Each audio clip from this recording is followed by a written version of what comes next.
Kisah Nabi Ilyasa alaihissalam, penerus perjuangan Nabi Ilyas alaihissalam. Di sebuah lembah yang terletak di Yordania, tinggal satu keluarga sederhana. Sang ayah bernama Akhtub bin Ajus. Jika ditelusuri, dia merupakan keturunan dari Nabi Yusuf alaihissalam. Sama seperti kebanyakan masyarakat di sekitar lembah, mereka mencari nafkah sebagai petani atau penggembala ternak. Lembah itu diberkahi dengan tanah yang subur. Keluarga itu memiliki seorang anak lelaki yang sakit sejak kecil. Namanya adalah Ilyasa. Setiap hari, dia hanya bisa berbaring. Segala upaya telah dilakukan, namun Ilyasa tetap tidak bisa sembuh. Ini, makanlah, Nak. Hari-hari terus berlalu, dan penyakit Ilyasa belum juga sembuh. Hingga suatu hari, kekeringan datang melanda negeri mereka. Keadaan di kota menjadi kacau. Masyarakat mulai kelaparan, karena semua pertanian mereka mengering dan hewan ternak mati. Tidak terkecuali lembah di mana keluarga Ilyasa kecil tinggal. Sungai Kerkit di wilayah mereka juga mulai mengering. Ya Tuhan, kemana lagi kami harus mencari makan?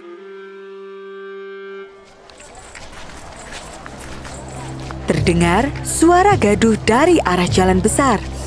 Satu pasukan bersenjata tiba-tiba saja muncul.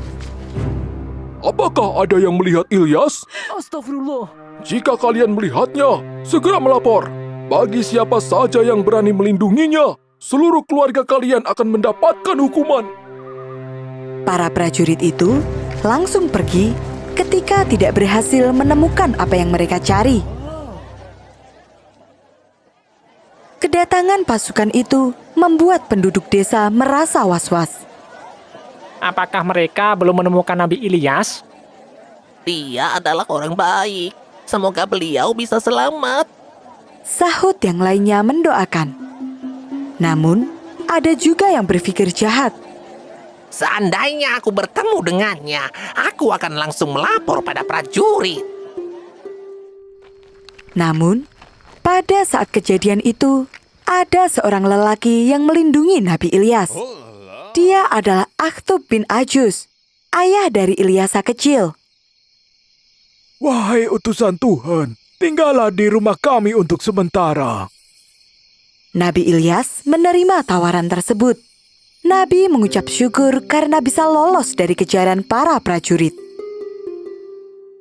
Sesampainya di rumah, Akhtub segera meminta sang istri untuk menyiapkan makanan.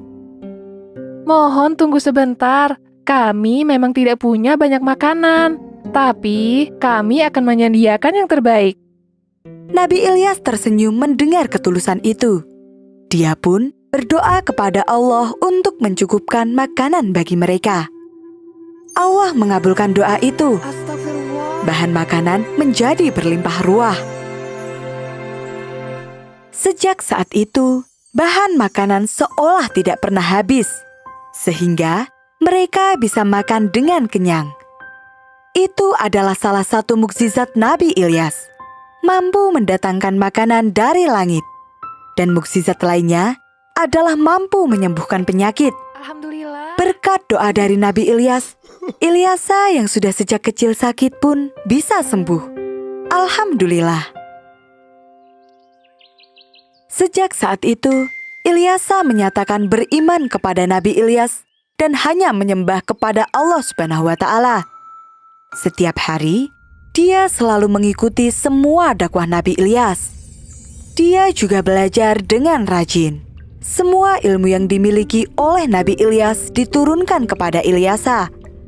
Nabi Ilyas bahkan menganggap Ilyasa seperti anaknya sendiri, dan kelak dialah yang akan meneruskan perjuangannya. Setelah Nabi Ilyas wafat dan diangkat ke langit oleh Allah, kaum Bani Israel yang tinggal di kota Balbak kembali menyembah berhala Baal. Bukankah engkau termasuk umat Nabi Ilyas? Bagaimana bisa engkau kembali menyembah Baal? Apa salahnya jika aku kembali pada agama nenek moyang? Kondisi masyarakat mulai kacau. Mereka yang kaya mulai bersikap semena-mena. Perjudian ada di mana-mana. Kekerasan serta perkelahian mulai terjadi setiap hari. Di tengah keadaan yang seperti itu, Allah mengangkat Nabi Ilyasa alaihissalam sebagai nabi serta rasul utusannya. Nabi Ilyasa berusaha menyadarkan kembali bahwa sesungguhnya mereka telah berbuat dosa besar. Sebagian besar dari mereka sudah benar-benar berpaling dari Allah. Ketika Nabi Ilyasa menyerukan untuk bertaubat, mereka justru marah dan menentang dengan keras. Mereka menghina dan menghujat Nabi Ilyasa dengan kata-kata kasar. Apapun yang Nabi Ilyasa katakan, mereka sudah tidak percaya lagi. Termasuk ancaman tentang azab dari Allah bagi kaum yang tidak mau bertaubat. Sekali lagi, Allah menurunkan azab berupa kemarau panjang. Kali ini, kemarau terjadi lebih lama. Keadaan di kota sungguh kacau. Satu persatu penduduknya wafat karena kelaparan. Bagi mereka yang berhasil bertahan, mereka harus menderita busung lapar yang sangat menyakitkan. Badan mereka kurus, namun perut mereka membesar. Nabi Ilyasa membujuk kaumnya untuk bertaubat. Jika mereka bersungguh-sungguh, tentu Allah akan menerima taubat mereka. Karena Allah memang Maha Pengasih dan Maha Penyayang. Namun, hati mereka sudah tertutup. Hentikan dakwahmu itu, atau kami akan menangkapmu. Nabi Ilyasa tetap bersabar. Dia berusaha membujuk satu demi satu kaumnya untuk bertaubat. Meskipun telah berjuang sekuat tenaga, kaumnya sama sekali tidak mau berubah. Nabi Ilyasa berdoa kepada Allah dan meminta petunjuk.